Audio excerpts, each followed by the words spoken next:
Hi and welcome back to October. So ನಾನು bike ಬಂದು 23rd ತೊಗೊಂಡಿದ್ದು, ಫ್ಯೂಯಲ್ ಅಪ್ ಮಾಡಿಸಿದ್ದು 24th January. ನಾನು ಹಳೆ ವ್ಲಾಗ್ಸ್ ನೋಡಿರ್ತೀರ. 10 ಲೀಟರ್ಸ್ ಆಫ್ ಫ್ಯೂಯಲ್ ಹಾಕ್ಸಿದ್ದೆ. ನಾನು ಹೇಳಿದ್ದೆ ಮೈಲೇಜ್ ಟೆಸ್ಟ್ ಪ್ರತಿ ಒಂದು ವೀಡಿಯೋ ತೋರಿಸಿರ್ತೀನಿ ಅಂತ. ಪ್ರತಿ ಒಂದು ವೀಡಿಯೋಲಿ ಎಷ್ಟೆಷ್ಟು ಓಡಿಸಿದ್ದೀನಿ, ಯಾವತ್ತು ಅಂತ ತೋರಿಸ್ಕೊಡ್ತೀನಿ. ಬೈಕು ಫುಲ್ ಡ್ರೈ ಆಗಿದೆ. ನಿಮಗೆ ತೋರಿಸ್ಕೊಡೋದಾದರೆ ನೋಡ್ತಿರ್ಬೋದು, ಬೈಕ್ ಫುಲ್ ಡ್ರೈ ಆಗಿದೆ. ಸೊ ಅದರಿಂದ ನಾನು 1 ಲೀಟರ್ ಪೆಟ್ರೋಲ್ ತೊಗೊಬಂದಿದ್ದೀನಿ, ಪವರ್ ಪೆಟ್ರೋಲ್. ಈಗ ಬನ್ನಿ ಇದಕ್ಕೆ ಪೆಟ್ರೋಲ್ ಹಾಕೋಣ, ನಿಮಗೆ ಎಷ್ಟು ಮೈಲೇಜ್ ಅಂತ ತಿಳಿಸ್ಕೊಡ್ತೀನಿ.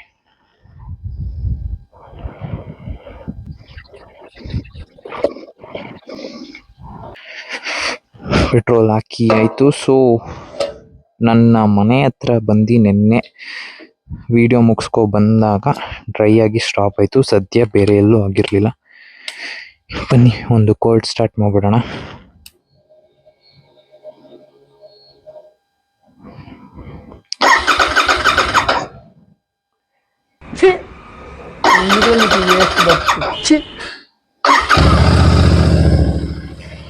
ಫೈನಲಿ ತುಂಬಾ ಅಟೆಂಪ್ಟ್ಸ್ಗಳ ನಂತರ ಗಾಡಿ ಆನ್ ಆಯಿತು. ಯಾವುದೇ ಕಾರಣಕ್ಕೂ ಈ ಥರ ಮಾಡ್ಕೊಳಕ್ಕೆ ಹೋಗ್ಬೇಡಿ. ಮಿನಿಮಮ್ ಪೆಟ್ರೋಲ್ ಮೇಂಟೈನ್ ಮಾಡಿ, ಇಲ್ಲಾಂದರೆ ಇಂಜಿನಿಗೆ ಎಫೆಕ್ಟ್ ಬೀಳುತ್ತೆ, ಫ್ಯೂಯಲ್ ಪಂಪಿಗೆ ಎಫೆಕ್ಟ್ ಬೀಳುತ್ತೆ. ವಿಡಿಯೋ ಪರ್ಪಸ್ಗೋಸ್ಕರ ಅಷ್ಟೇ ನಾನು ಹೀಗೆ ಮಾಡಿದ್ದು. ನನ್ನ ಗಾಡಿ ಬಂದು 10 litre petrol, 10 litres of V power Shell ಪೆಟ್ರೋಲಿಗೆ 20.7 ಕಿಲೋಮೀಟರ್ ಪರ್ ಲೀಟರ್ ಮೈಲೇಜ್ ಕೊಟ್ಟಿದೆ. ಅಂದರೆ 20 ಮೈಲೇಜ್ ಕೊಟ್ಟಿದೆ. ನನ್ನ ಎಕ್ಸ್ಪೆಕ್ಟೇಷನ್ಸ್ ಕೂಡ ಅದೇ ಆಗಿತ್ತು, ಒಂದು 20 ಕೊಡ್ಲಿ ಅಂತ ನನ್ನ ಎಕ್ಸ್ಪೆಕ್ಟೇಷನ್ ಆಗಿತ್ತು.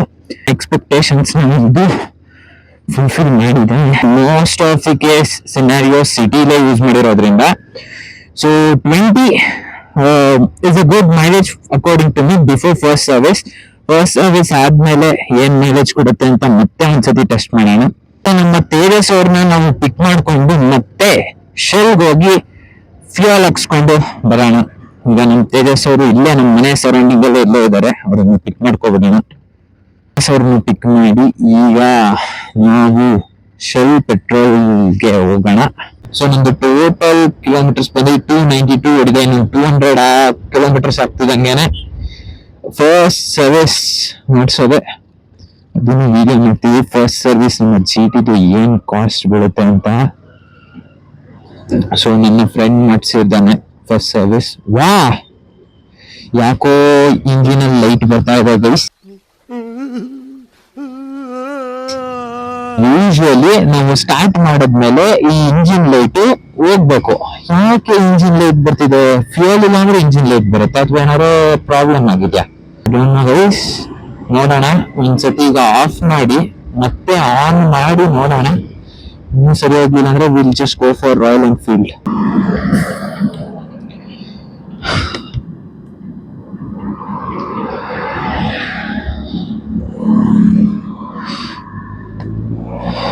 ಓಕೆ, ಈಗ ಮತ್ತೆ ಆನ್ ಮಾಡೋಣ. ಓಕೆ, ಎಲ್ಲ ಲೈಟ್ಸ್ ಆನ್ ಆಗಿದೆ. ಒಂದಿಗೆಲ್ಲ ಹೋಗ್ಬೇಕೀಗ. I think so there is something issue. But GT ಇದು ಕಾಮನ್ ಗೈಸ್, ಯಾವಾಗಲೂ ಮೀಟರ್ ಬೋರ್ಡ್ ಅಲ್ಲಿ ಏನೇನೋ ಲೈಟ್ ಬರ್ತಾ ಇರುತ್ತೆ. ಬಟ್ ಒಂದ್ ಸ್ವಲ್ಪ ಬರೋ ರೋಡ್ ಸಿಗ್ನಲ್, ಬಿಕಾಸ್ ಹೊಸ ಬೈಕ್ ಅಲ್ವಾ, ರೋಡ್ ಸಿಗ್ನಲ್ ಸರಿ ಹೋಗ್ಬೇಕು. ಯಾಕೋ ಸರಿ ಹೋಗಿಲ್ಲ. ಈಗ ಫಸ್ಟ್ ಫ್ಯೂಯಲ್ ಅಪ್ ಮಾಡ್ಸ್ಕೊಂಡು ನಾನು ರಾಯಲ್ ಎನ್ಫೀಲ್ಡ್ ಶೋರೂಮ್ ಕೊಡ್ತೀನಿ. ಈಗ ನಾನು ಡೈರೆಕ್ಟ್ ಆಗಿ ಶೆಲ್ ಸಿಗ್ತೀನಿ, ಬನ್ನಿ. ಸೊ ನಮ್ಮ ಶೆಲ್ ಪೆಟ್ರೋಲಿಯಂಗೆ 2ನೇ ಸಲ ಬರ್ತಾ ಇದೆ. So shell power 10 litre power.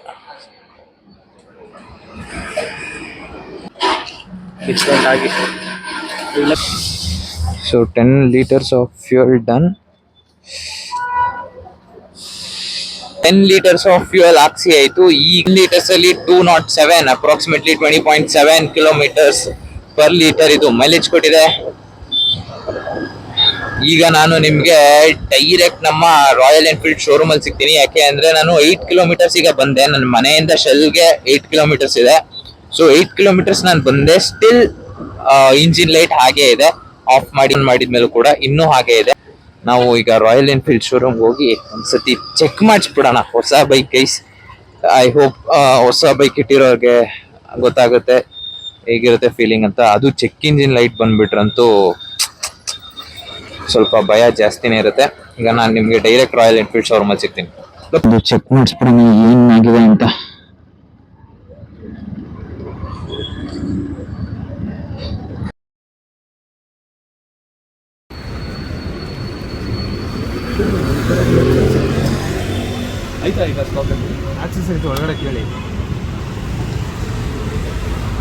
So check ಮಾಡಿಸಿದ್ವಿ. It was just a small error ಅಂತೆ. ಅವರು ಮಿಷಿನ್ ಅಲ್ಲಿ OBD ಸ್ಕ್ಯಾನರ್ ಹಾಕ್ಬಿಟ್ಟು ಆ ಎರರ್ ಕ್ಲಿಯರ್ ಮಾಡಿದ್ರು. ಅದಕ್ಕೆ ಇಂಜಿನ್ ಲೈಟ್ ಬರ್ತಿತ್ತು. ಅದು ಯಾಕೆ ಬಂತು ಏನೋ ಗೊತ್ತಿಲ್ಲ. It was just an error ಅಂತ ಅಂದ್ರು. And it took a spin also. ಒಂದ್ ರೌಂಡ್ ಓಡಿಸಿ ನೋಡಿದ್ರು ಕೂಡ ಏನಾದ್ರು ಬೇರೆ ತರ ತೊಂದರೆ ಇದೆ ಅಂತ. ಯಾವುದೇ ತರ ತೊಂದರೆಗಳಿಲ್ಲ. Bike is all fine. ಈ ವಿಡಿಯೋ ಉದ್ದೇಶ ಗಾಡಿದು ಮೈಲೇಜ್ ತಿಳಿಸ್ಕೊಡ್ಬೇಕಿತ್ತು. 10 ಲೀಟರ್ಸ್ ಆಫ್ ಪೆಟ್ರೋಲ್ಗೆ ಎಷ್ಟು ಓಡುತ್ತೆ ಅಂತ. ಒಂದು 200 ಕಿಲೋಮೀಟರ್ ಅಂತ ಇಟ್ಕೊಳ್ಳಿ. So 200 kilometres easily. ಸೊ 20 ನಿಮಗೆ ಮೈಲೇಜ್ ಸಿಗುತ್ತೆ. ಸೊ ಇಷ್ಟು ಈ ವಿಡಿಯೋಲಿ ತಿಳಿಸ್ಕೊಡ್ಬೇಕಾಗಿದ್ದು. ನನ್ನ ಪ್ರೀವಿಯಸ್ ವ್ಲಾಗ್ಸ್ ಗಳು ನೋಡಿ, ಅವಾಗ ಎಷ್ಟು ಪೆಟ್ರೋಲ್ ಹಾಕ್ಸಿದೆ ಅಂಡ್ ಎಲ್ಲೆಲ್ಲ ಓಡಾಡಿದೀನಿ. ಮೆಜಾರಿಟಿ ಓಡಾಡೋರನ್ನೆಲ್ಲ ವಿಡಿಯೋಸ್ ಮಾಡಿ ನಾನು ಅಪ್ಲೋಡ್ ಮಾಡಿದ್ದೀನಿ. So check it out. And improvisations ಏನಾದ್ರು ಮಾಡ್ಕೋಬೇಕು ವ್ಲಾಗ್ಸ್ಗಳಲ್ಲಿ ಅಂಡ್ ಇನ್ಯಾವುದೋ ತರ ಕಂಟೆಂಟ್ಸ್ಗಳು ಬೇಕು ಅಂತ ಕಮೆಂಟ್ ಮಾಡಿ. ಟಿ ಬಗ್ಗೆ ಇನ್ನೆಚ್ಚು ವಿಡಿಯೋಸ್ಗಳು ಇನ್ಫಾರ್ಮೇಶನ್ಸ್ ಬೇಕು ಅಂದ್ರೂ ಕಮೆಂಟ್ ಮಾಡಿ. ಸೊ ಇಲ್ಲಿ ತನಕ ನಾನು ವಿಡಿಯೋ ನೋಡಿದ ನಿಮ್ಮೆಲ್ಲರಿಗೂ thank you so much for watching. Please do subscribe, like the video, share it. Thank you so much for watching. Thank you.